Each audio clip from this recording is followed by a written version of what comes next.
Assalamualaikum warahmatullahi wabarakatuh. Alhamdulillahillazi arsala rasulahu bil huda wa dinil haq liyuzhirahu 'alad dini kulli wa kafa billahi syahida. Amma ba'du. Pertama yang paling utama sekali, marilah kita mengucapkan puji syukur kehadirat Allah Subhanahu wa taala yang telah memberikan kita rahmat serta karunia-Nya kepada kita bersama sehingga kita dapat berhadir pada Zoom kali ini. Salawat beriringkan salam senantiasa tercurah kepada baginda Rasulullah SAW dengan hantaran doa Allahumma sholli ala Sayyidina Muhammad wa ala ali Sayyidina Muhammad. Baiklah, pada kesempatan ini saya akan mempresentasikan sebuah isu terkait dengan minimnya minat literasi yang disajikan oleh saya sendiri Umi Atiyah dari Universitas Negeri Padang dengan dosen pengampu mata kuliah Public Speaking oleh Bapak Sartono dan Ibu Salmaini Safitri Syam. Yang pertama yaitu latar belakang. Di era digital, akses terhadap informasi semakin luas. Namun, ironinya terjadi, kemampuan literasi, terutama literasi membaca, mengalami penurunan. Studi internasional seperti Program for International Student Assessment atau PISA menunjukkan bahwa kemampuan literasi siswa Indonesia masih rendah dibandingkan negara lainnya. Adapun penyebabnya yaitu minimnya literasi ini dipengaruhi oleh pergeseran budaya membaca akibat teknologi. Anak-anak dan remaja lebih banyak menghabiskan waktu di media sosial dibandingkan membaca buku atau teks yang substansial. Literasi dasar tidak hanya mencakup kemampuan membaca, tapi juga memahami, menganalisis, dan menggunakan informasi secara kritis, yang menjadi landasan pentingnya bagi kesuksesan di era informasi. Adapun solusinya yaitu yang pertama dari sisi pendidik. Yang pertama yaitu pengintegrasian literasi dalam semua mata pelajaran. Literasi harus diajarkan tidak hanya dalam pelajaran bahasa Indonesia, tetapi juga dalam sains, matematika, dan ilmu sosial. Guru dapat memberikan tugas berbasis analisis teks dan diskusi untuk meningkatkan kemampuan berpikir kritis. Yang kedua yaitu pemanfaatan teknologi secara positif. Pendidikan dapat menggunakan aplikasi membaca digital, e-book, atau platform edukasi interaktif untuk mendorong siswa membaca lebih banyak. Yang terakhir yaitu pelatihan guru berbasis literasi digital. Guru perlu dibekali keterampilan untuk mengajarkan literasi digital yang mencakup kemampuan membaca informasi secara kritis di internet. Selanjutnya yaitu dari pemangku kebijakan.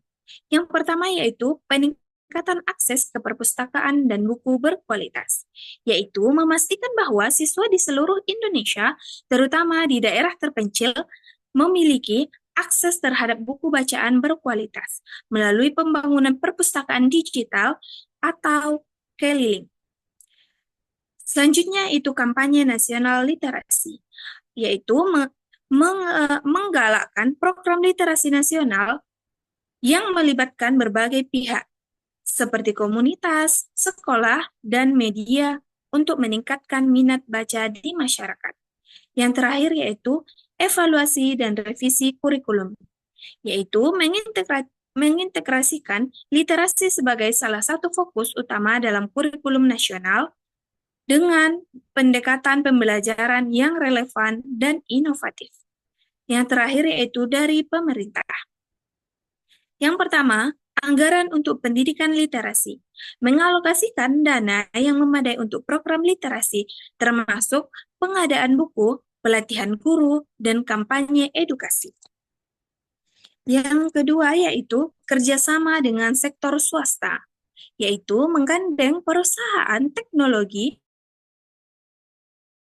akan platform digital yang dapat diakses secara gratis oleh siswa dan guru. Adapun tantangan 5 tahun ke depan. Jika isu dapat diselesaikan, yang pertama yaitu peningkatan kualitas sumber daya manusia. Siswa yang memiliki kemampuan literasi tinggi akan lebih kompetitif di tingkat global, meningkatkan daya saing Indonesia. Yang kedua yaitu budaya literasi yang generasi muda akan terbiasa membaca dan berpikir kritis, menciptakan masyarakat yang lebih cerdas dan berdaya.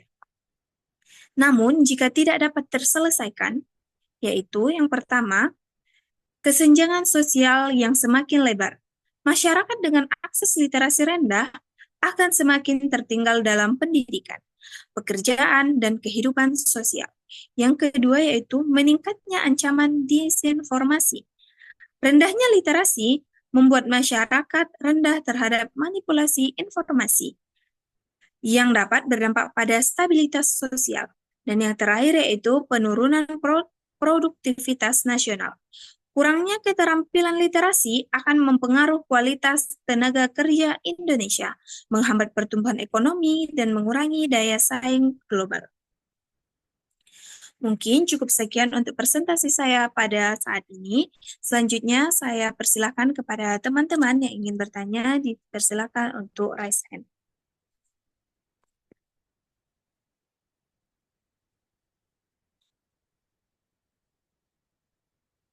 Sekali lagi, kepada teman-teman yang ingin bertanya, dipersilakan untuk raise hand.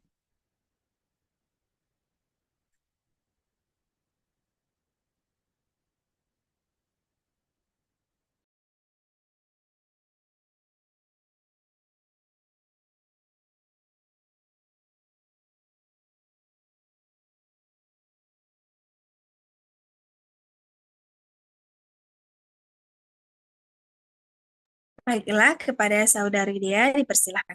Bertanya moderator. Iya, silakan. Baik, di sini saya akan bertanya kepada Umi Atia. Yakni pertanyaannya, apa yang dimaksud dengan literasi? Apa penyebab rendahnya literasi di Indonesia? Dan apa dampak dari rendahnya literasi di Indonesia? Bagaimana cara meningkatkan literasi di Indonesia?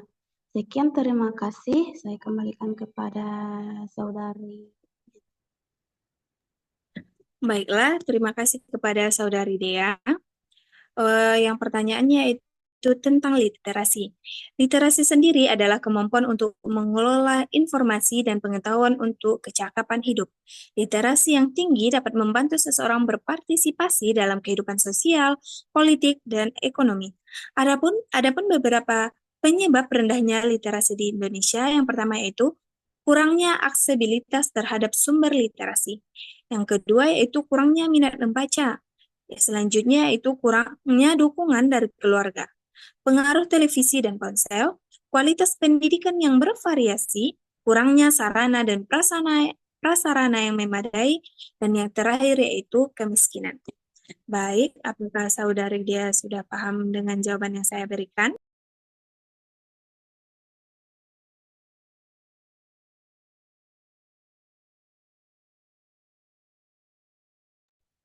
Sudah paham, Umi Atia. Baiklah, terima kasih kepada saudari dia.